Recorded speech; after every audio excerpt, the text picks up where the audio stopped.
Welcome to my channel Math Educare। Class শুরু করছি বন্ধুরা। আজকের টপিক ঐকিক নিয়ম বা ইউনিটারি মেথড। তো বন্ধুরা, এই ঐকিক নিয়ম আমাদের প্রাত্যহিক জীবনে অনেক কাজে লাগে। ঐকিক নিয়ম জানলে আমরা বিভিন্ন ধরনের হিসাব নিকাশ, বিশেষ করে বিভিন্ন ধরনের অর্গানাইজেশনের হিসাব বা মনে করেন বিভিন্ন ম্যাথ বা ক্যান্টিন, এই সমস্ত কিছু আমরা হিসাব নিকাশগুলো করতে পারবো। তো কাজেই বন্ধুরা, আজকের যে আমরা প্রথম প্রবলেমটি আমরা করব সেটি হচ্ছে একটি ছাত্রাবাসে 40 জন ছাত্রের 30 দিনের খাবার মজুদ আছে। 10 দিন পর 15 জন ছাত্র চলে গেল, বাকি খাইতে তারা আর কতদিন চলতে পারবে? তো বন্ধুরা, এই ধরনের প্রবলেমগুলো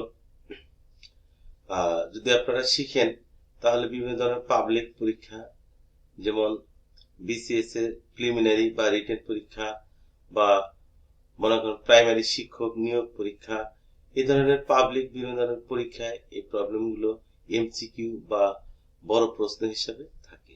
কাজে আপনারা মনোযোগ দিয়ে ভিডিওটি দেখবেন এবং না টেনে যদি পুরো ভিডিওটা দেখেন তাহলে নিশ্চিত আপনারা এই প্রবলেমটি দেখে এরকম আরো অনেক ধরনের প্রবলেম, জটিল কঠিন যে ধরনের প্রবলেম থাক না কেন, আপনারা অনায়াসে সলভ করতে পারবেন। তো বন্ধুরা, এখন আমার চ্যানেলটি যারা সাবস্ক্রাইব করেন নাই, প্লিজ সাবস্ক্রাইব করবেন। সাবস্ক্রাইব করলে আমার পরবর্তী ভিডিওর নোটিফিকেশন গুলো আপনাদের চ্যানেলে অটোমেটিক্যালি চলে যাবে। কাজে আমাকে ভালোবেসে সাবস্ক্রাইব করবেন এবং আমার সাথে লেগে থাকবেন। তো চলুন বন্ধুরা, প্রবলেমটা আমরা সমাধান করি।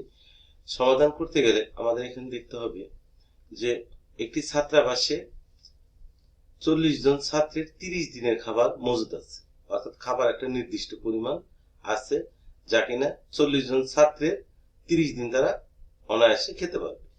তো 10 দিন পর, অর্থাৎ 10 দিন 40 জন ছাত্র খাবার পর 15 জন ছাত্র ওই মেস থেকে বা ওই ছাত্রাবাস থেকে চলে গেল, তাহলে বাকি যেটুকু খাদ্য থাকলো ওই বাকি ছাত্রের কতদিন চলবে এটা আমাদের বের করতে হবে। তো বন্ধুরা, তাহলে আমাদের 10 দিন পর যে ঘটনাগুলো আমরা লক্ষ্য করলাম সেটা হচ্ছে যে অবশিষ্ট ছাত্র, মোট ছাত্র ছিল 40 জন, সেখান থেকে 15 জন চলে গেল। তাহলে 40 থেকে যদি আমরা 15 বাদ দিই তাহলে আমরা পাচ্ছি 25 জন, এবং অবশিষ্ট সময় থাকতেছে, অবশিষ্ট সময় 30 দিন। যে নির্দিষ্ট পরিমাণ খাবার আছে সেই খাবারের 30 দিন তাদের চলার কথা, কিন্তু যেহেতু 10 দিন 40 জনে খেলো এবং সেখান থেকে 10 দিন পর 15 জন চলে গেল, অর্থাৎ আমার সময় বাদ থাকতেছে, আমরা 30 দিন থেকে আমরা 10 দিন বাদ দিই তাহলে সময় থাকতেছে 20 দিন। অর্থাৎ 10 দিন পর অবশিষ্ট ছাত্র হলো 25 জন এবং অবশিষ্ট সময় অর্থাৎ যে পরিমাণ খাদ্য আছে ওই খাদ্যগুলো শেষ হওয়ার জন্য যেটুকু সময় বাদ থাকে সেটা হলো 20 দিন। অর্থাৎ 25 জন এবং 20 দিন, এই উপাত্ত নিয়ে আমাদের অঙ্কটি প্রবলেমটি আমাদের সলভ করতে হবে। তাহলে বন্ধুরা, এখান থেকে আমরা এই প্রশ্ন অনুসারে বা এই প্রশ্নের যে ব্যাখ্যাগুলো এখানে দেওয়া আছে সেখান থেকে কিন্তু আমরা এই কথাটাই আসতে পারি যে 40 জনের যে অবশিষ্ট খাবারটা আছে সেই অবশিষ্ট খাবারটা 40 জন ছাত্র 20 দিন খেতে পারবে, অর্থাৎ 40 জনের 20 দিনের খাবার মজুদ আছে। এই যে 40 জনের যে 20 দিনের খাবারটা মজুদ আছে, এই উপাত্ত থেকে আমাদের প্রবলেমটা এখন সলভ করতে হবে। অর্থাৎ এই কন্ডিশন আমরা যদি অ্যাপ্লাই করি তাহলে আমরা এখানে লিখতে পারি, সুতরাং আমরা লিখতে পারতেছি মানে ঐকিক নিয়মের যে মানে ঐকিক নিয়মের পদ্ধতি যেটা আছে সেখানে আমরা লিখতে পারতেছি যে অবশিষ্ট যে খাবার আছে, অবশিষ্ট খাবার যেটুকু আছে সেটা যদি কোনো ছাত্র যদি চললে না যেত তাহলে নিঃসন্দেহে এই 40 জন ছাত্র এই খাবারটা 20 দিন খেতে পারতো। ঠিক আছে, এই যে কন্ডিশনটা, এই কন্ডিশনটা যদি আমরা যদি আগাই তাহলে 40 জন ছাত্র ওই খাবারটা দিয়ে চলতে পারবে 20 দিন। তাহলে একজনে কয় দিনে চলতে, মানে ওই একই পরিমাণ খাদ্য যদি থাকে, অর্থাৎ ওই মেসে যে পরিমাণ খাদ্য অবশিষ্ট আছে ওই খাদ্যটাই 40 জনে খেতে পারবে 20 দিন। আর যদি আমি সেখানে একজনের কন্ডিশন এখানে নিয়ে আসি, অর্থাৎ একজনও কয়দিন খেতে পারবে, তাহলে সেক্ষেত্রে কিন্তু ইজিলি বলা যায় একজনে খাইতে গেলে সময় অনেক বেশি লাগবে। এই ঐকিক নিয়মের যে নিয়মগুলো আছে, এই ঐকিক পদ্ধতির নিয়মে যখনই মনে করেন যে দিন বেড়ে যাবে, বেড়ে গেলে সেটা গুণ হবে, আর কম হলে ভাগ হবে। অর্থাৎ 40 জন ছাত্র ওই খাদ্য দিয়ে, ওই অবশিষ্ট খাদ্য দিয়ে চলতে পারে 20 দিন। তাহলে এই ছাত্র যদি 40 জন না হয়ে যদি একজন হতো, তাহলে কিন্তু নিঃসন্দেহে দিন অনেক বেশি হতো। কিরকম বেশি হতো? 20-এর 40 গুণ বেশি লাগতো। অর্থাৎ তাহলে আমরা এখানে একজন ছাত্র যদি থাকে, একজন ছাত্র ওই খাদ্যটা খেতে পারবে 20 গুণন 40 দিন, অর্থাৎ 20 দিনের 40 গুণ হবে। তাহলে এখন বন্ধুরা, তাহলে একজন ছাত্র ওই অবশিষ্ট খাবারে চলতে পারে 20 গুণন 40 দিন। অথচ এখানে আমরা যে জিনিসটা পেলাম সেটা হলো 40 জন ছাত্র চলতে পারে 20 দিনে, তাহলে একজন চলতে পারবে তাহলে 20 গুণন 40 দিনে। কিন্তু আমাদের বের করতে হবে আমাদের অবশিষ্ট ছাত্র কয়জন। অবশিষ্ট ছাত্র হলো 25 জন। এই 25 জনে ওই খাদ্যটা কতদিন খেতে পারবে? তাহলে 25 জন যদি কিনা একজনে খাইতে পারে হলো 20 গুণন 40, অর্থাৎ এই যে সংখ্যাটা, এই এই এই সংখ্যা, এই দিন পরিমাণ হলো একজন ছাত্র খেতে পারবে, মানে একজনের খাইতে অনেক দিন চলবে। তাহলে 25 জন যদি একজনের পরিবর্তে যদি 25 জন নেই, তাহলে নিশ্চয়ই দিন অনেক কমে যাবে, আর কমে গেলেই ভাগ হবে। অর্থাৎ আমাদের এখানে শিখতে হবে কি, আমরা জিনিসটা মানে একটা সিদ্ধান্ত পৌঁছলাম। অর্থাৎ এই ঐকিক নিয়মে যখনই কম বোঝাবে তখন ভাগ, আর বেশি বোঝালে আমরা করব গুণ। অর্থাৎ এখানে 40 জন ছাত্র খাইতে পারে, ওই অবশিষ্ট খাদ্যটা খাইতে পারে 20 দিনে, তাহলে একজন নিশ্চয়ই অনেক দিনে খাইতে পারবে, সেজন্য 20 টা আমরা 40 দিয়ে গুণ দিলাম। আবার যেহেতু একজনে খায় 20 গুণন 40 দিনে, তাহলে 25 জন নিশ্চয়ই কম খাবে, তাহলে যে 25 এবং 20 এবং 40 এটা গুণ দিলে যা হবে তাকে আবার 25 দিয়ে ভাগ দিতে হবে। তাহলে আমরা লিখতে পারি 20 ভাগ 25। এখন বন্ধুরা, এই যে 20 ভাগ 25, 20 ভাগ 25, 20 গুণন 40 ডিভাইডেড বাই 25, আর এই সংখ্যাটা হচ্ছে 25 জন ছাত্র চলে। তাহলে আমরা এই সংখ্যাটাকে আমার এখন সরল করতে হবে।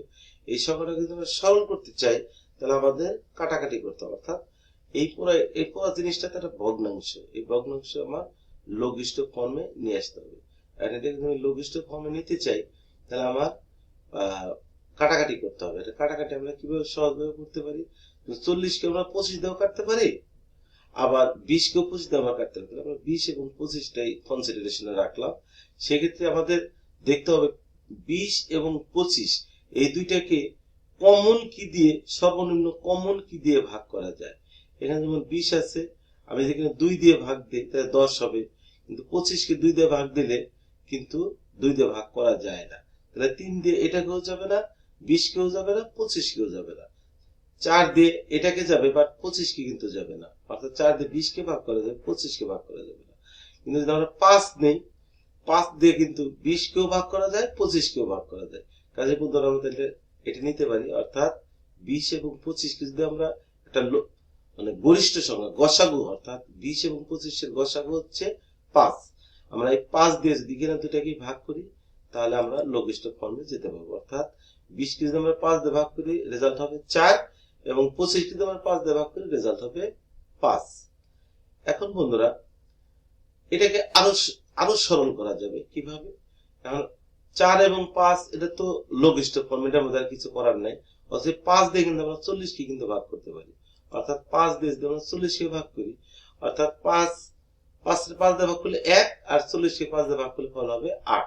কাজে যেহেতু নিচে 1 আছে, 1 লেখার দরকার নেই, আমরা 40 এর জন্য তাহলে 8 হয়, 8 এখানে আমরা লিখে দিলাম। তাহলে বন্ধুরা, আমাদের নিচে থাকতেছে 1, অর্থাৎ কিছুই না, আর উপরে থাকতেছে 4 গুণন 8, অর্থাৎ রেজাল্টটা কি হচ্ছে?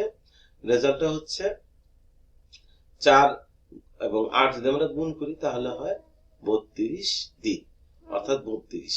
তাহলে এই 25 জন ছাত্র ওই অবশিষ্ট খাবার কিন্তু একটাই, খাবার ফিক্সড, অর্থাৎ খাবার হলো অবশিষ্ট 10 দিন খাবার পরে, 10 দিন ওই ছাত্রছাত্রীরা 40 জন ছাত্র খাবারের পরে যে খাবারটা অবশিষ্ট আছে, ওই খাবারটাই কিন্তু আমাদের কনসিডারেশনে রাখতে হবে। অর্থাৎ ওই নির্দিষ্ট পরিমাণ খাবার 25 জন ছাত্র খেতে পারবে 20 দিন। 25 জন ছাত্রছাত্রী খেতে পারবে 32 দিন। অর্থাৎ এই 32টা হচ্ছে আমার রিকোয়ার্ড রেজাল্ট। তো বন্ধুরা এটাই আমাদের উত্তর। দেখা যাই আমাদের এটা আমরা কথাটাকে এইভাবে আমরা লিখতে পারি, অবশিষ্ট খাবারে অবশিষ্ট ছাত্র 32 দিন চলতে পারবে। This is the required answer. তো বন্ধুরা এখানে আমরা তাহলে কি দেখলাম, ঐকিক নিয়মে যদি আমরা যাই, ঐকিক নিয়মের পদ্ধতি যদি আমরা ফলো করি, ঐকিক নিয়মে 40 জন ছাত্র চলতে পারে 20 দিনে। অর্থাৎ এখানে কিভাবে যে 40 জন ছাত্রের খাবার ছিল 40 জন ছাত্রের খাবার ছিল 40 জন ছাত্রের অবশিষ্ট যে খাবারটা আছে সেই খাবারটা 40 জন ছাত্র 20 দিন খেতে পারবে। অর্থাৎ তাহলে একজন ছাত্র কয়দিন খেতে পারবে, তাহলে 20 দিয়ে 40 টা গুণ দিলাম। অর্থাৎ যেহেতু দিনের সংখ্যা অনেক বেশি, 40 জন ছাত্র যদি কিনা 20 দিনে খায়, তাহলে একজন ছাত্র ওই পরিমাণ খাদ্য খেতে কিন্তু অনেক দিন লাগবে। সেজন্য কিন্তু আমরা গুণে গেলাম। এরপর 25 জন ছাত্র যেহেতু একজনে খায় এই পরিমাণ দিন, এই গুণ ফলটা, তাহলে 25 জন ছাত্র কম দিন খাবে, তাহলে অনেক কম দিন যদি খায়, সেজন্য আমরা এই রেজাল্টটাকে আমরা 25 দিয়ে ভাগ করেছি। এরপর আমরা কাটাকাটি করলাম, 20 এবং 25টা আগে কাটাকাটি করলাম। এরপরে নিচে যে রেজাল্টটা থাকে সেই রেজাল্ট আমরা 40 দিয়ে 40 সাথে কাটাকাটি করলাম। 40 দিয়ে কাটাকাটি করলে আমাদের রেজাল্ট হলো 32। অর্থাৎ এই অবশিষ্ট খাবারে অবশিষ্ট ছাত্র 32 দিন চলতে পারবে। তো বন্ধুরা নিশ্চয়ই আপনারা বুঝতে পারছেন, এবং কোথাও যদি আপনারা বুঝতে অসুবিধা হয় তাহলে আমাকে প্লিজ কমেন্ট বক্সে জানাবেন। ইনশাল্লাহ আমি আমার সাধ্যমতো আপনাদের প্রশ্নের দ্রুত আনসার দিয়ে দেব। অর্থাৎ ইমিডিয়েটলি আপনাদের কমেন্টে রেসপন্স আমি করব। এখনো যারা আমার এই চ্যানেলটি সাবস্ক্রাইব করেন নাই, প্লিজ সাবস্ক্রাইব করবেন, এবং সাবস্ক্রাইব করলে তাহলে আমার নতুন নতুন ভিডিওগুলো আপনাদের নোটিফিকেশনে অটোমেটিক্যালি চলে যাবে, এবং আমাকে ভালোবেসে সাবস্ক্রাইব করলে আমি উৎসাহ পাবো আপনাদের জন্য আরো সুন্দর সুন্দর ভিডিও তৈরি করতে পারবো। ইনশাআল্লাহ আপনারা সবাই ভালো থাকবেন। খোদা হাফেজ।